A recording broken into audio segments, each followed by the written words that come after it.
और वो भी एकदम परफेक्ट वे में, तो इसके लिए हमें क्या करना पड़ेगा, उसको शुरू से शुरू करना पड़ेगा, यानी 0 से शुरू करना पड़ेगा, और जो कि हम कर चुके। अपना जो पहला टॉपिक था वो था अल्फाबेट। हमने प्रीवियस वीडियो में किसके बारे में पढ़ा, हमने पढ़ा अल्फाबेट। अल्फाबेट यानी वर्णमाला। वर्णमाला हर लैंग्वेज की अपनी अपनी अलग वर्णमाला होती है। So what is alphabet? Alphabet क्या है?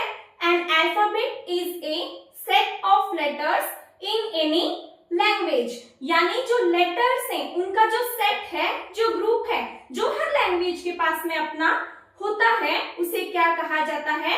अल्फाबेट, वर्णमाला कहा जाता है। और क्योंकि हम तो इंग्लिश पढ़ रहे हैं, तो हम किसकी अल्फाबेट की बात करेंगे? हम बात करेंगे इंग्लिश अल्फाबेट की। So how many letters are there in English alphabet?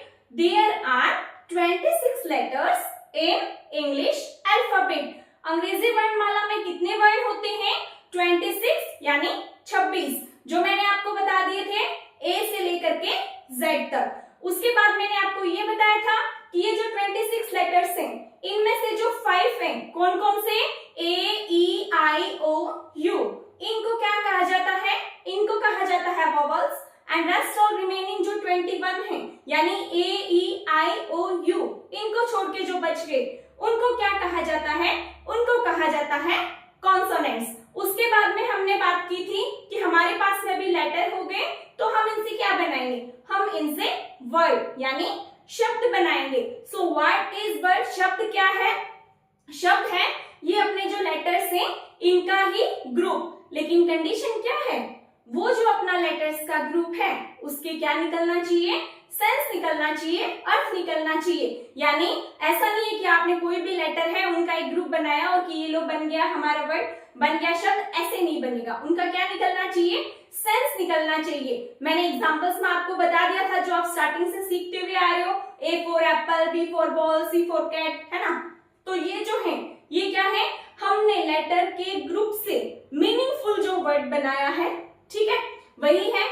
और इस तरह से इसी सीक्वेंस में हमारे पास अल्फाबेट हो गई, लेटर हो गया, वर्ड की बात हो गई। अब हम इसी सीक्वेंस के अंदर क्या है, इसको आगे बढ़ाएंगे। और आज अपना जो टॉपिक रहने वाला है वो क्या है? सेंटेंस। सेंटेंस यानी वाक्य। क्योंकि क्या है, सेंटेंस के बिना तो क्या है, लैंग्वेज आगे बढ़ ही नहीं सकती। आप कोई भी अपनी बात किसी के भी सामने रखते हो तो आप क्या बोलते हो? सेंटेंस ही तो बोलते हो। किसी से कुछ पूछ रहे हैं, किसी को कुछ बता रहे हैं, अपना स्टेटमेंट दे रहे हैं, कुछ डिक्लेयर कर रहे हैं, कोई क्वेश्चन कर रहे हैं, सब में किसका यूज करते हैं अपन? सेंटेंस का यूज करते हैं। और बिना सेंटेंस के क्या है, कोई भी लैंग्वेज ना बोली जा सकती है, ना लिखी जा सकती है, और ना ही पढ़ी जा सकती है। क्योंकि अपना जो सेंटेंस है, अपना जो वाक्य है, वो क्या करता है? अपनी जो इंग्लिश की स्किल्स हैं सीखने की, कौन कौन सी? LSRW।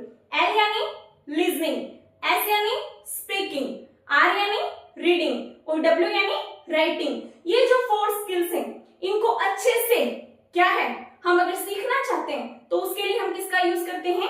सेंटेंस का। क्योंकि कुछ बोलेंगे, कुछ लिखेंगे, कुछ बताएंगे, कुछ पूछेंगे, तभी तो कम्युनिकेशन होगा और तभी हम क्या है, किसी लैंग्वेज को सीख पाएंगे। तो आज का जो अपना टॉपिक है वो क्या है? सेंटेंस। और सेंटेंस को हिंदी में क्या कहते हैं? वाक्य। तो चलिए शुरू करते हैं।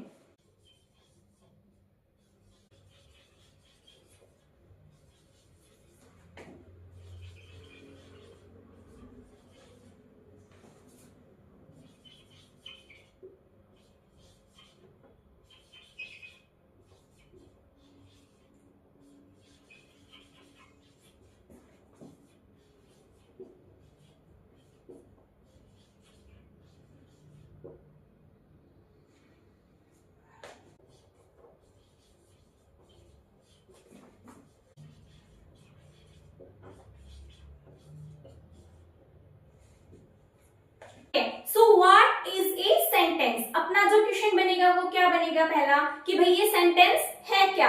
सो what is a sentence? A sentence is a group of words which makes complete sense. यानी सेंटेंस जो है वो क्या है? शब्दों का ही क्या है? समूह है, लेकिन उसका क्या निकलना चाहिए? अर्थ निकलना चाहिए, मीनिंग निकलना चाहिए, है ना। For example, India is our country, इसमें क्या है? सेंस निकल रहा है, हमें पता चल रहा है that India is our country, Bharat मेरा देश है। लेकिन इसी को अगर मैं क्या है, अगर सेंसफुल तरीके से नहीं लिखती हूँ, इज, आर, कंट्री ऐसे मिक्सअप करके लिखती हूँ, तो वो क्या सेंटेंस नहीं माना जाएगा। क्यों? क्योंकि जब हम शब्दों को, वर्ड्स को एक साथ गैदर करते हैं और लेकिन उनका कोई सेंस नहीं निकल रहा, उनका कोई मीनिंग नहीं निकल रहा, तो हम उसको सेंटेंस की कैटेगरी में नहीं रख सकते। वो सेंटेंस कब माना जाएगा? जब उसका क्या निकलेगा, अर्थ निकलेगा, मीनिंग निकलेगा।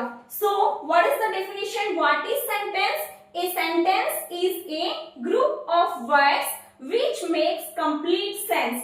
शब्दों का सार्थक समूह वाक्य कहलाता है। सार्थक यानी अर्थ के साथ। तो सेंटेंस क्या है? ए sentence is a group of words which makes complete sense. अब हम बात करते हैं पार्ट्स ऑफ ए सेंटेंस, वाक्य के अंग। वाक्य के अंग, अब देखो आगे काइंड्स भी आएंगे, तो ये चीज मैं पहले क्लियर कर देती हूँ कि पार्ट में यानी अंग में और काइंड्स यानी प्रकार में क्या फर्क होता है। अब ये मेरे पास में मार्कर है, ये इसका कैप हो गया, तो ये कैप क्या है? ये इसी का पार्ट है यानी इसी का अंग है। लेकिन वहीं पे अगर मैं इस मार्कर को इंक्लूड कर लूं, तो अब ये क्या हो गए? ये मार्कर के काइंड हो गए, प्रकार हो गए। ये ब्लैक है और ये रेड है, तो ये डिफरेंस होता है। अगर मैं सिर्फ इसी मार्कर की बात करूं और इसी के इस कैप की बात करूं, तो ये क्या है? इसका अंग है यानी पार्ट है। और अगर ऐसा ही एक मार्कर और लेके अगर मैं बात करूं, तो ये क्या है? इसके काइंड यानी प्रकार है। इसी तरह से जैसे ये मार्कर के प्रकार हैं, ये ब्लैक है, ये रेड है, उसी तरह से क्या है, अगर हम वाक्य के अंग यानी पार्ट्स की बात करेंगे, तब तो हम बोलेंगे सब्जेक्ट और प्रेडिकेट। और अगर काइंड्स की बात करेंगे, तब क्या है? कौन सा सेंटेंस है, वो कौन सा कार्य करता है, उसका काम क्या है, उसके अकॉर्डिंग अपन बात करेंगे, वो होंगे उसके काइंड्स यानी प्रकार। एट प्रेजेंट हम किसकी बात कर रहे हैं? एट प्रेजेंट हम किसकी बात कर रहे हैं? हम बात कर रहे हैं पार्ट्स ऑफ ए सेंटेंस यानी वाक्य के अंग। वाक्य के कितने अंग होते हैं? 2। ए सेंटेंस हैज 2 पार्ट्स। सेंटेंस के कितने पार्ट्स होते हैं? 2 पार्ट्स। कौन कौन से? सब्जेक्ट और प्रेडिकेट यानी उद्देश्य और विधेय। हमें कंफ्यूज नहीं होना है, पार्ट अलग होता है, काइंड अलग होता है। एट प्रेजेंट हम किसकी बात कर रहे हैं? At present time we are talking about parts of a sentence, not kinds of sentence. We are talking about parts of a sentence. So how many parts are there? There are 2 parts of a sentence. वाक्य के 2 अंग होते हैं। Which one they are? Subject and predicate. अब subject क्या होता है? Sentence जिसके बारे में है, जिसके बारे में हम बात कर रहे हैं, वो क्या होगा सेंटेंस का? वो सब्जेक्ट होगा। और उस सब्जेक्ट के बारे में हमने क्या बात की, वो क्या होगा? उसका प्रेडिकेट यानी वो जो बात हमने की है। जैसे Ram is a good boy, तो हम किसके बारे में बात कर रहे हैं? हम राम के बारे में बात कर रहे हैं। तो राम क्या है? सेंटेंस का सब्जेक्ट है। और राम के बारे में हम क्या बात कर रहे हैं? कि वो अच्छा लड़का है, इज ए गुड बॉय, तो वो क्या है? सेंटेंस का प्रेडिकेट है। यानी जिसके बारे में बात कर रहे हैं वो सेंटेंस का सब्जेक्ट होगा, और उसके बारे में हम क्या बात कर रहे हैं यानी बोल क्या रहे हैं, वो सेंटेंस का प्रेडिकेट होगा। Let's repeat once again. आज के इस वीडियो में हमने बात की सेंटेंस की। What is a sentence? A sentence is a group of words which makes complete sense. शब्दों का सार्थक समूह वाक्य कहलाता है।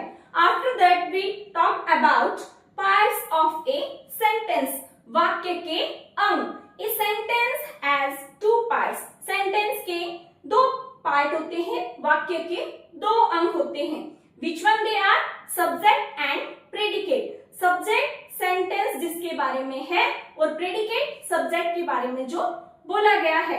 अब नेक्स्ट अपना जो वीडियो रहेगा उसमें हम दोनों में डिफरेंस देखेंगे सब्जेक्ट एंड प्रेडिकेट में, उसके कुछ एग्जांपल्स लेंगे और फिर हम पढ़ेंगे काइंड्स ऑफ सेंटेंस।